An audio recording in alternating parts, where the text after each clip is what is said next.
오케이. 언니 나도 사진 좀 보내줘. 퀵시요? 퀵시요? 아휴, 천천히 보내. 그래, 카톡으로 보내줄게.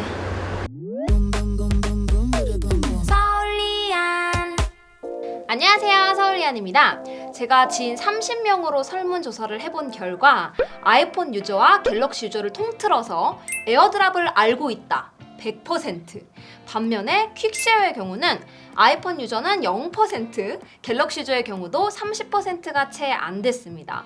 왜 그런 걸까요? 첫 번째, 서비스가 소개된 시점을 보면 퀵쉐어가 더 나중에 출시가 됐어요. 그래서 아직 많은 사람들이 잘 모를 수 있죠. 이 부분은 시간이 지나면 자연스럽게 더 많이 알게 될 거고 또 사용하게 되겠죠? 그리고 두 번째 이유, 디바이스 관점에서 생각을 해보면 퀵쉐어와 퀵쉐어가 서로를 알아보기가 너무 힘듭니다. 이게 무슨 말이냐 하면 iOS는 애플 아이폰만 사용을 하기 때문에 아이폰을 쓴다는 말은 곧 iOS를 사용한다는 의미입니다. 따라서 에어드랍은 아이폰이 아이폰을 만나면 바로 쓸 수 있는 기능이에요. 하지만 안드로이드는 입장이 다릅니다. 다양한 브랜드가 안드로이드를 쓰고 있고 삼성에서 탑재한 이 기능은 안드로이드 디바이스가 아니라 삼성의 안드로이드 디바이스, 그것도 삼성의 안드로이드 디바이스 중에서도 이 기능을 지원하는 특정 버전의 OS와 또 소프트웨어가 설치되어 있어야 가능합니다.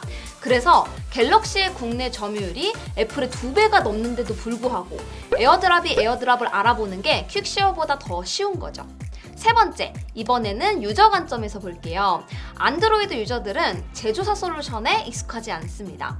아이폰에서는 사파리를 쓰고 메일 앱을 쓰고 앱스토어에서 앱을 다운을 받는데 안드로이드는 웨일을 쓰기도 하고 또 아웃룩을 쓰기도 하고 갤럭시 스토어를 쓰기도 하죠. 안드로이드는 제조사가 다양하기 때문에 향후에 스마트폰의 브랜드를 바꿔서 이전을 해야 될 가능성이 있어요. 그런데 만약에 특정 제조사의 기능을 사용을 하게 되면 나중에 다른 브랜드에서는 그 기능을 대체할 또 다른 솔루션을 찾아야 할 수도 있습니다.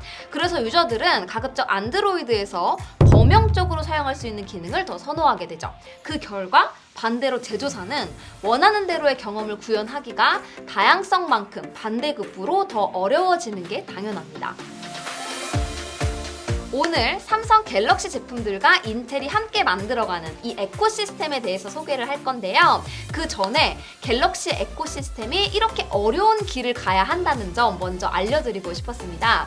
지금은 같은 브랜드 제품이라 하더라도 버전이나 모델에 따라서 사용하지 못하는 경우들이 있지만 이런 제약 조건들은 향후 하드웨어 지원 범위를 가능한 한 최대로 넓히면서 극복해야 할 과제로 남겠죠. 하지만 삼성이 잘하고 있다고 평가하고 싶은 부분은 앞서 설명드렸던 여러 제약사항들 때문에 아직은 좀 익숙하게 사용되고 있지 않아서 그렇지 벌써 이 에코시스템이 상당 부분 구축이 되어 있다는 겁니다.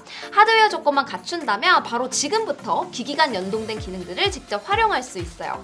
자, 그럼 본격적으로 제가 실제 애플에서도 잘 쓰고 있는 기능들을 갤럭시에서 시연을 해보고 또 비교까지 해보도록 하겠습니다.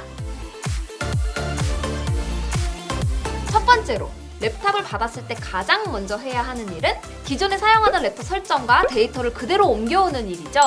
갤럭시 스마트폰을 사용하시는 분들은 정말 익숙하실 것 같은데요. 이 기능을 윈도우즈에서 그대로 사용할 수 있다고 생각하시면 됩니다. 더군다나 기존에 사용하던 랩탑은 갤럭시북이 아니어도 상관없어요. 윈도우즈 기기면 전부 가능하기 때문에 사용할 수 있는 범위도 넓어서 아주 유용합니다. 전체적인 과정은 스마트폰과 정말 비슷해요. 원하는 데이터를 클릭하는 방식으로 정말 직관적이고 쉽게 진행이 됩니다. 제가 직접 사용을 해보니까 좀 좋았던 점이 일단 MS 스토어에서 제가 사용하고 있는 앱들 전부 그리고 설정과 공인인증서까지 그대로 가지고 와서 새로운 랩탑 초기 설정 시간을 상당히 줄여줄 수 있었어요. 애플 마이그레이션과 비교를 했을 때의 장점은 갤럭시가 아니라고 하더라도 윈도우즈 기기라면 MS 스토어에서 앱을 다운받아서 사용할 수 있기 때문에 적용할 수 있는 범위가 엄청 넓다는 게 큰 장점입니다. 반면에 아쉬운 점은 애플 마이그레이션 같은 경우는 OS 전체의 스크린샷을 탁 떠서 그대로 복원을 시켜주는 방식이기 때문에 제가 앱스토어에서 구입하지 않았던 앱이라고 하더라도 전부 그대로 복원이 되는데, 스마트 스위치는 기본적으로 스토어에 등록되어 있는 그 앱과 그 앱의 정보들, 그리고 설정창에서 선택 가능한 데이터를 추출하는 방식이라서 사용하던 그대로 기기만 바뀌는 그런 느낌은 들지 않았습니다. 두 번째는 태블릿을 무선 보조 모니터로 사용하게 해주는 세컨드 스크린입니다. 태블릿과 랩탑을 함께 쓰게 되면 두 기기 모두 스탠드얼론 디바이스이기 때문에 독립된 태스크를 할 수밖에 없는데요. 이 기능을 활용하게 되면 랩탑을 쓰는 동안 태블릿을 모니터로 활용을 할 수가 있어요. 메인 기기의 생산성을 높여줄 수 있는 아주 유용하게 잘 쓰는 기능입니다. 갤럭시 탭에서도 접근이 상당히 쉬운데요. 랩탑과 동일한 와이파이에 연결을 해준 뒤에 상태 확인 알림창 메뉴를 끌어내려서 세컨드 스크린을 활성화해주면 됩니다. 그리고 랩탑에서 윈도우즈 키와 K키를 눌러서 장치 연결 창을 불러오고 거기에 태블릿을 선택해서 연결하면 돼요.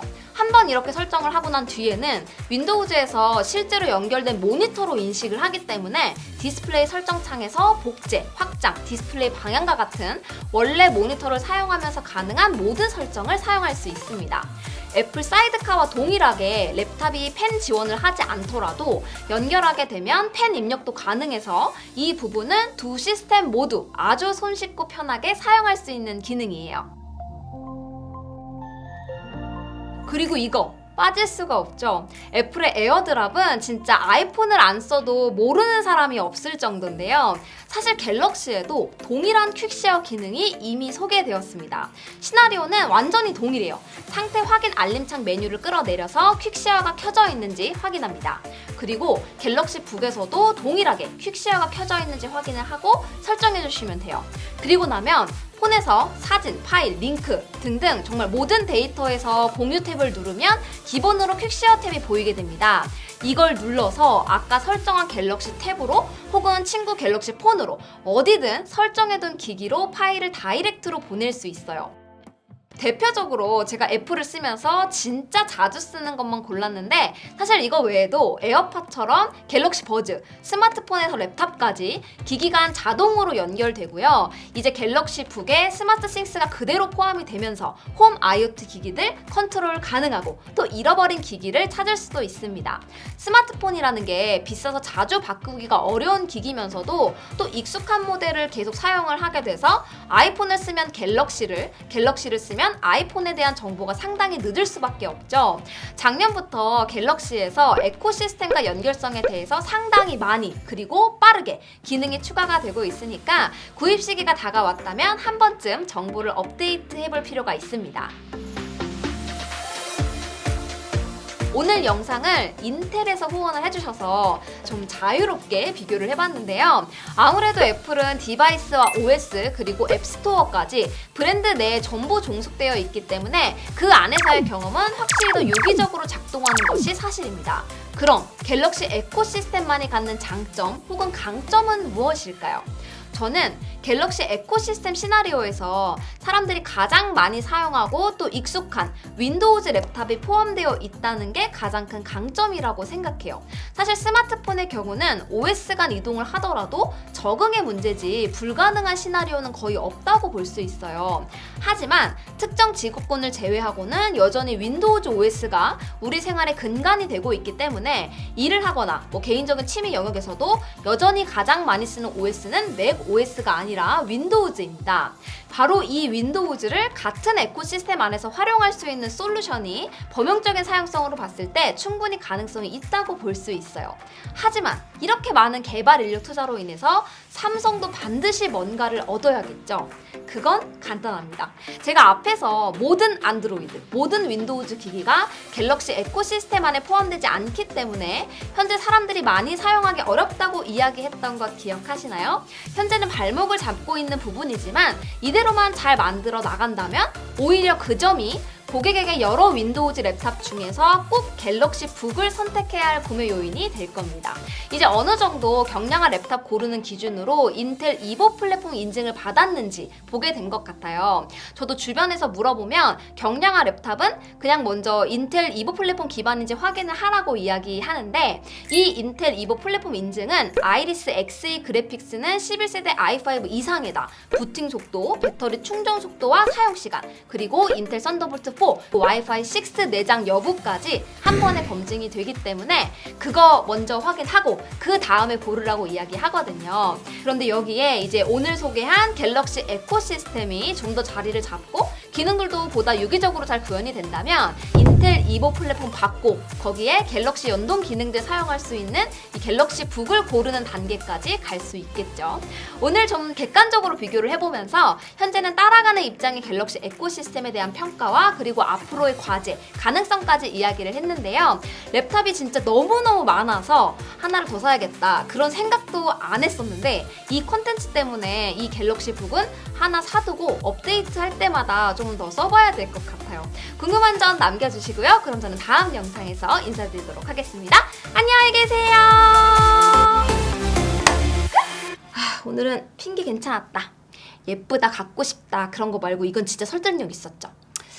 그러면 갤럭시 북 프로를 사야 되나 360을 사야 되나? 그게 문제네 또. 두 개는 안 돼 있으나